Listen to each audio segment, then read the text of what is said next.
Welcome to my channel కొస్రెడ్డి వారి వంటిల్లు.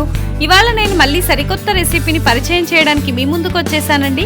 అదేంటనుకుంటున్నారా? అదేనండి, అందరూ ఎంతగానో ఇష్టపడి తినే మెంతి కూర పెసరపప్పు. మెంతి కూర పెసరపప్పును ఈజీగా అండ్ టేస్టీగా ఎలా తయారు చేసుకోవాలో నా వీడియోలో చూపిస్తాను. నా వీడియోని చివరి వరకు చూసి మీరు కూడా ట్రై చేయండి. ముందుగా స్టవ్ వెలిగించి పాన్ పెట్టి పాన్ బాగా వేడి అయిన తర్వాత ఇందులో నూనె పోసుకొని నూనె బాగా వేడి అయిన తర్వాత ఇప్పుడు ఇందులో మనం నూనెను కొంచెం బాగా హీట్ చేసుకోవాలండి. ఎప్పుడైనా ఏదైనా సరే మనం తాలింపు వేసుకోవాలి అనుకుంటే ముందుగా నూనె బాగా వేడి అయితేనే టేస్ట్ కూడా బాగుంటుంది. ఇందులో తాలింపు గింజలు వేసుకున్నాను ఇప్పుడు నేను. ఆ తర్వాత పచ్చిమిరపకాయ ముక్కలు, ఎండుమిరపకాయ ముక్కలు వేసి స్పూన్తో ఇలా బాగా కలుపుకొని వేయించుకుంటున్నాను.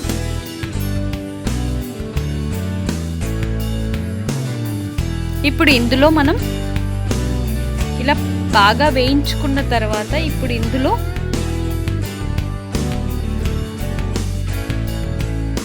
అల్లం వెల్లుల్లి పేస్ట్, కరివేపాకు రెబ్బలు వేసి మరలా ఒకసారి ఇలా కలుపుకొని తాలింపును వేయించుకోవాలి. స్టవ్ని సిమ్లోనే పెట్టుకొని వేయించుకోవాలండి ఇలా బాగా.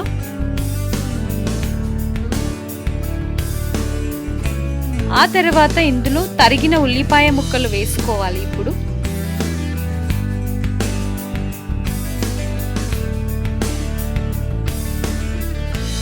ఇందులో నేను మరలా ఒకసారి బాగా కలుపుకొని తరిగిన ఉల్లిపాయ ముక్కలను వేసుకొని పసుపు కూడా కొంచెం వేసుకొని ఉప్పు కూడా వేసుకుంటున్నాను ముందుగానే.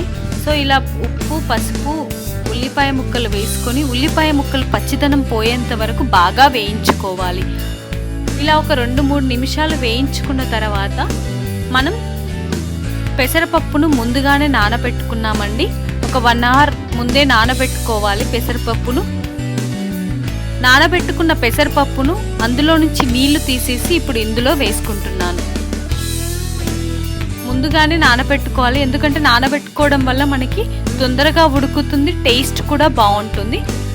సో ఇలా వాటర్ తీసేసి అందులో నుంచి ఏదైతే మనం తాలింపు వేసుకున్నామో తాలింపులో ఈ పప్పును వేసుకోవాలి ఇలా. ఇప్పుడు ఇందులో రుచికి తగినంత కారం వేసుకుంటున్నాను. ఉప్పు ముందే వేసుకున్నాను కాబట్టి ఇప్పుడు రుచికి తగినంత కారం వేసుకొని స్పూన్ తీసుకొని ఇలా తాలింపుతో మిక్స్ అయ్యేలాగా బాగా కలుపుకోవాలి. ఇలా తాలింపుతో మొత్తం మిక్స్ అయ్యేలాగా కలుపుకొని ఒక 2 నిమిషాలు 3 నిమిషాల పాటు వేయించుకోవాలి.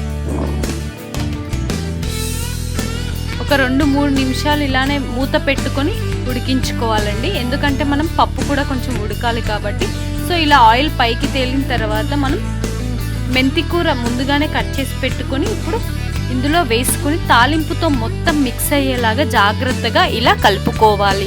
ఆ తర్వాత మూత పెట్టుకొని ఒక 10 నిమిషాలు ఉడికించుకొని 10 నిమిషాలు ఉడికిన తర్వాత మూత తీసి స్పూన్ తీసుకొని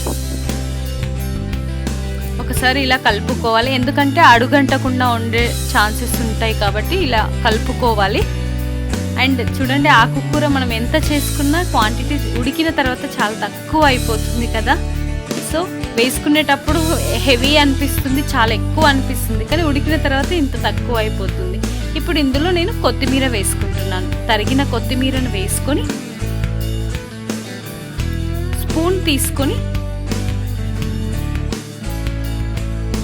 మరలా ఒకసారి స్పూన్ తీసుకొని ఇలా మొత్తం ఏదైతే మనం మెంతి కూర, పెసరపప్పు, తాలింపు ఇదంతా ఉందో దీంతో మిక్స్ అయ్యేలాగా కలుపుకొని స్టవ్ ఆఫ్ చేసుకోవాలి. అంతే, ఎంతో రుచికరమైన మెంతి కూర పెసరపప్పు కర్రీ రెడీ అయిపోయింది. ఇప్పుడు నేను దీన్ని సర్వింగ్ బౌల్లోకి సర్వ్ చేసుకుంటున్నానండి. సో ఇలా సర్వింగ్ బౌల్లోకి కొంచెం డెకరేట్ చేసుకోవడం కోసమని సర్వ్ చేసుకుంటున్నాను. ఆల్మోస్ట్ కర్రీ అయిపోగానే మనం తినేసేయచ్చు.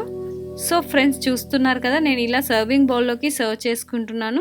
దీన్ని మనం అన్నంతో కానీ, చపాతీతో కానీ, రోటీతో కానీ ఎలా అయినా తినేసేయచ్చండి. డిన్నర్, లంచ్, బ్రేక్ఫాస్ట్ ఇలా ఎలా అయినా సరే మనం తినేసేయచ్చు. టేస్ట్ మాత్రం చాలా చాలా బాగుందండి, ఎందుకంటే ఇందులో మనం పెసరపప్పు కూడా యాడ్ చేసుకున్నాం కదా. సో పెసరపప్పు ఫ్లేవర్ అనేది మనకి చాలా టేస్ట్ని తీసుకొస్తుంది. మనం జనరల్గా పెసరపప్పు ఓన్లీ అందులో టొమాటో వేసి చేసుకున్నా చాలా టేస్ట్ వస్తుంది. ఇలా కర్రీస్లో ఇంక్లూడ్ చేసిన చాలా టేస్టీగా ఉంటుందండి.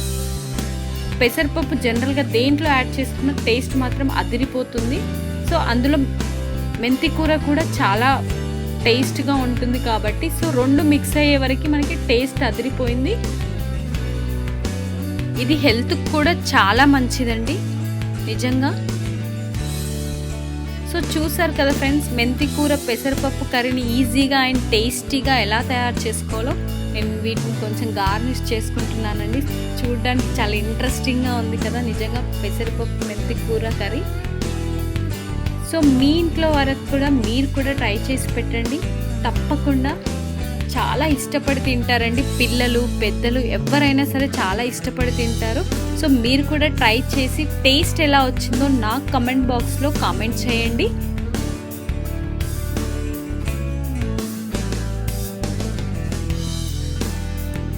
అలాగే నా వీడియో కనుక మీకు నచ్చినట్టయితే లైక్ అండ్ షేర్ చేసి సబ్స్క్రైబ్ చేసుకొని పక్కనే ఉన్న గంట సింబల్ని కూడా కొట్టేసేయండి. Stay home, stay safe. Thank you.